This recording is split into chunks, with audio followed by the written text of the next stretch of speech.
Muy buenas a todos, aquí Adolfo Ruiz Calleja en un nuevo podcast del blog numismático. En este caso vamos a hablar de los cobres de Navarra y esto lo hago porque Casa de Subastas de Madrid tiene una nueva subasta para el día 18 de octubre de 2024.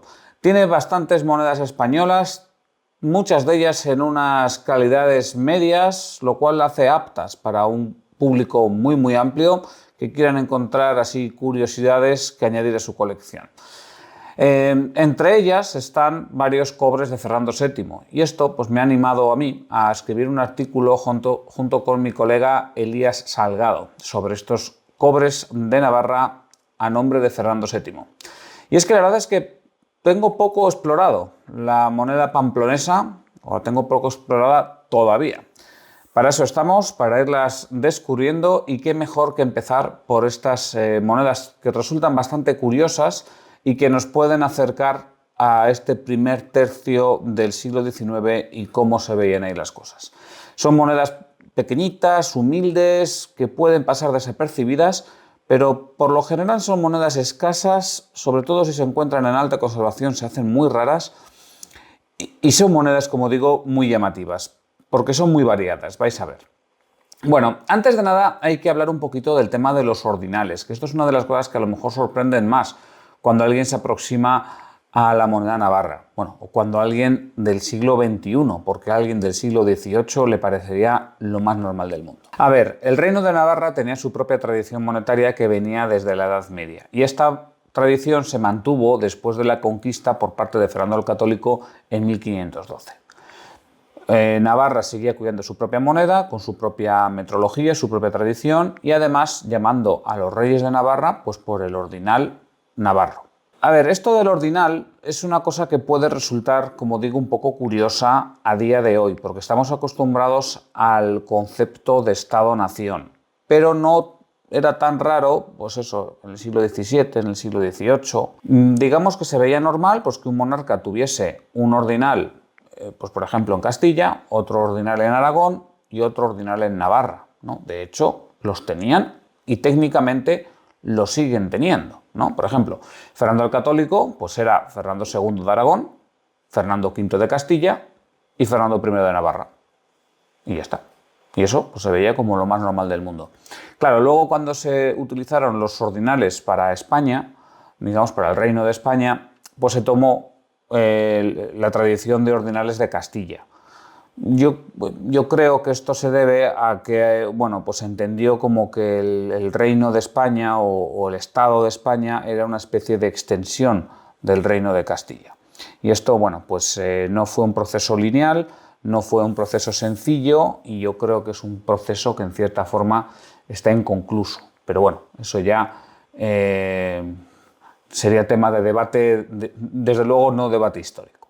Bueno, el caso es que las monedas de Navarra nos muestran cómo este proceso tuvo sus más y sus menos, tuvo sus vaivenes y no siempre fue el caso de que se homogeneizaban todos los reinos, ¿no? De Castilla, de Navarra, de Aragón e incluso otros. A ver, durante los Austrias sí que se utilizaban en Navarra los ordinales como reyes navarros, pero ya cuando llegó Felipe V, ahí se empezó a utilizar el ordinal de Castilla en las acuñaciones navarras. Además, se utilizaba el título de Hispaniarum Rex, ¿vale? Y no como rey de Navarra, sino como rey de España. Bueno, aquí hay diferentes interpretaciones. Esto se puede entender como parte del centralismo propio de la política de Felipe V, pero también hay autores, por ejemplo José María de Francisco Olmos, que apuntan en que a lo mejor lo estaba haciendo para no enquistarse con su abuelo, con Luis XIV, el rey Sol, ¿no? Nada menos. Porque claro, Felipe V era por un lado rey de España o rey de Castilla, pero también era rey legítimo de Navarra por la dinastía Foix-Albert. Entonces, bueno, aquí a lo mejor podría haber problemas y dijo, mira, yo aquí pongo Felipe V y rey de España. Ya con Fernando VI la cosa cambió. Siguen monedas de Navarra que le citan como Fernando VI, pero también hay otras monedas de Fernando VI en Pamplona que le citan por su ordenal navarro, es decir, Fernando II. Y luego ya este ordinal navarro pues quedó con los siguientes reyes, ¿no? Carlos III se le cita como Carlos VI y a Carlos IV se le cita como Carlos VII. O sea que, digamos que el reino de Navarra seguía muy orgulloso de, pues eso, de sus tradiciones, ¿no? Bueno, y ya en el siglo XIX pues, hubo todos estos temas con los carlistas, imaginad, ¿no?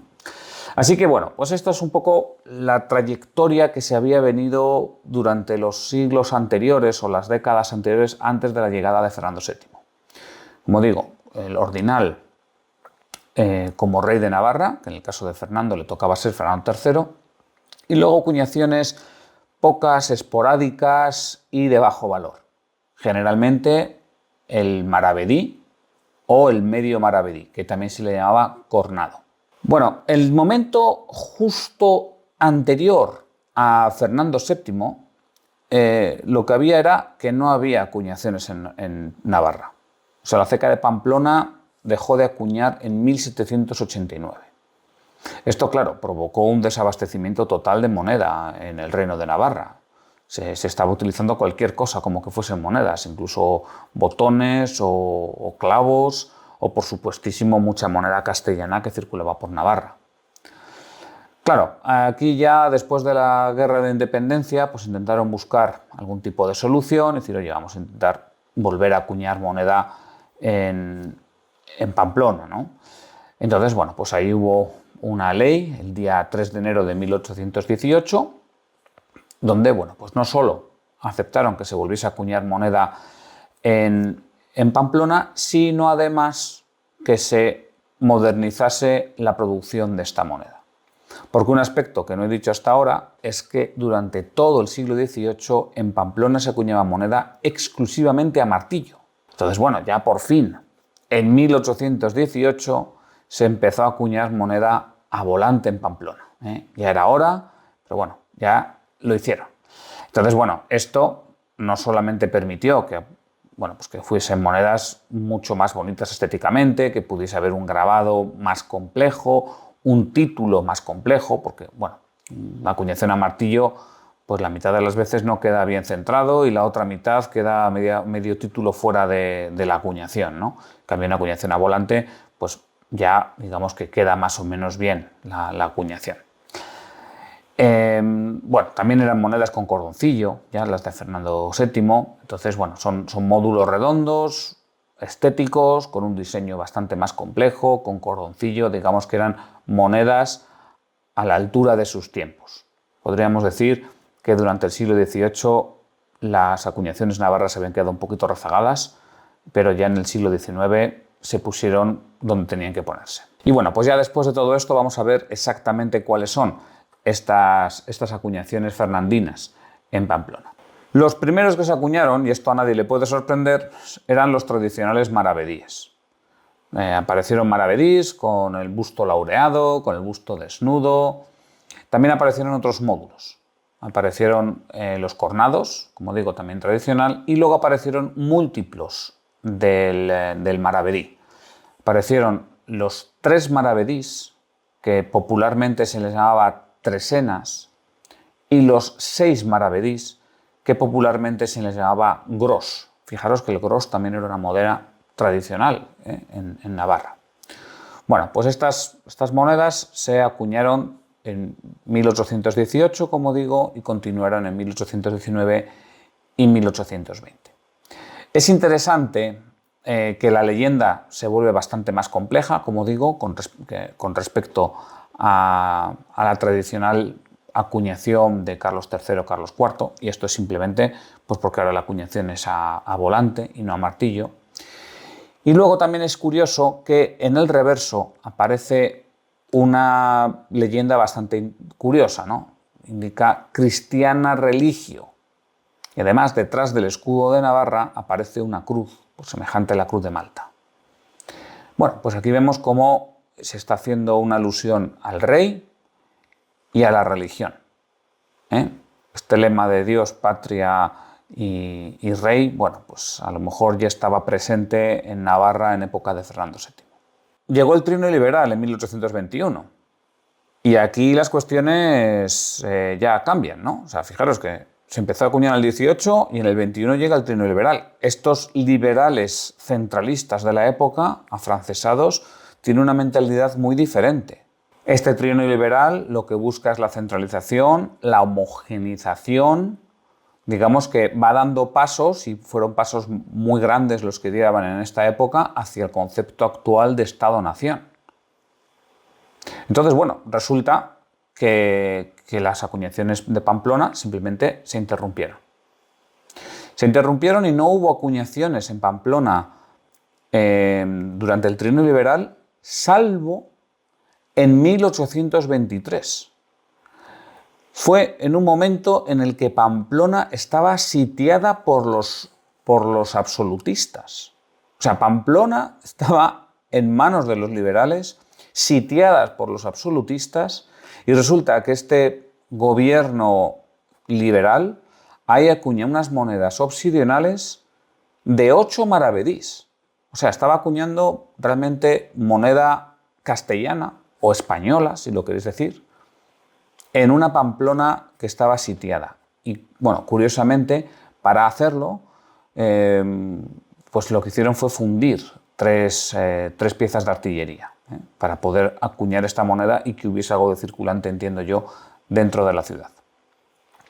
Son raras, estas monedas de 8 maravedís de Pamplona, de 1823. Bueno, ya una vez que pasó el trino liberal, en principio se volvió a la antigua normalidad, y ya en 1825 se reanudan las emisiones. La mayor característica de esta emisión de 1825 es que el módulo de 6 maravedís ya no se acuña, o sea, ya no hay más groses, y bueno, pues se siguen acuñando monedas de cornados, de maravedís y de 3 maravedís. Bueno, esto se continúa 1825, 1826 y ya para 1829 hay otro cambio importante, que es un cambio de diseño. Este se da desde 1829 hasta 1833. Este cambio de diseño va dirigido a eliminar los símbolos religiosos que había en la moneda. Entonces, hemos dicho que las emisiones anteriores, entre 1818 y 1825, aparece una leyenda en el reverso que indica Christiana Religio, y aparece también una cruz de Malta detrás del escudo. Bueno, pues a partir de 1829 se elimina esa cruz de Malta, o sea, lo que es el escudo de Navarra queda desnudo, sin otro tipo de elementos en la composición central, y además se elimina esa leyenda de Christiana Religio para, digamos, extender la leyenda que antes solo estaba en el anverso. Entonces, aparece la leyenda de anverso Ferdinandus III DG y en el reverso Navarre Rex. Así que simplemente se le cita a Fernando III como rey de Navarra. Y aquí vemos como ya, oye, esto sí, es absolutismo, sí, estamos en la década omniosa, vale, pero ya estamos quitando la parte religiosa y estamos dando mayor preponderancia al rey, o si lo queremos decir con otras palabras, al Estado, ¿no? Entonces, bueno, poco a poco van calando esas ideas digamos, de poder concentrado en el Estado. A pesar de ello, por supuesto, se le cita a Fernando III de Navarra, no Fernando VII de España, ni Fernando VII de Castilla, ni nada así. Bien, dentro de estas acuñaciones de entre 1829 y 1833 hay unas que llaman mucho la atención, que son los cornados cuadrados de 1831 y 1832. Son unas moneditas cuadradas, pequeñitas, que en cierta forma vuelven a ser un guiño a la tradición, porque las anteriores monedas de Carlos III, de Carlos IV, de Fernando VI, esas monedas eran cuadradas. Entonces, bueno, aquí se vuelve a acuñar estos cornados, que son el módulo más pequeño, de forma que son cuadrados. Se acuñaron en 1831 y en 1832. Aunque oficialmente estos de 1831 nunca llegaron a ponerse en circulación. Entonces, bueno, hubo autores hace ya décadas que dijeron que probablemente estas monedas fuesen falsas de época. Sin embargo, pues ya autores posteriores, concretamente Vidal Pellicer, hizo un estudio y se dio cuenta de que esas monedas de 1831 y unas muy raras con variante 1381 realmente eran pruebas. O sea, se habían estudiado que eran verdaderamente pruebas. Y bueno, pues a partir de entonces se han considerado auténticas y por cierto son bastante más raras las de 1831 que las de 1832. Ya solo como última curiosidad, estas monedas se acuñaban de 4 en 4. Se hacía así como una especie de rectángulo con 4 cospeles, se acuñaba y luego se recortaba. Y bueno, pues esto es más o menos el repaso a los cobres de Pamplona en época de Fernando VII o Fernando III de Navarra, como lo queramos decir. Como veis, no son muchas las monedas, pero sí que hay bastante diversidad, porque se acuñaron entre 1818 y 1833 con altibajos, diferentes módulos, haciendo guiños a la tradición, yendo hacia un Estado-nación en algunos casos o algunas emisiones. Entonces, bueno, resultan bastante interesantes para entender cómo estaban los ánimos en esa España del primer tercio del siglo XIX. Bueno, yo sin más me despido, no sin antes agradecer a Elías Salgado haberme ayudado con el artículo que acompaña este podcast. Y también os vuelvo a animar a echar un vistazo a la subasta que organiza Casa de Subastas de Madrid para el día 18 de octubre de 2024. Hay bastantes monedas de oro de inversión. Si os interesa invertir en oro, tenéis donde elegir. Y por otro lado, hay monedas y hay billetes que son asequibles, pero son interesantes y muy aptos para un coleccionista medio. Yo sin más me despido, un saludo y hasta pronto.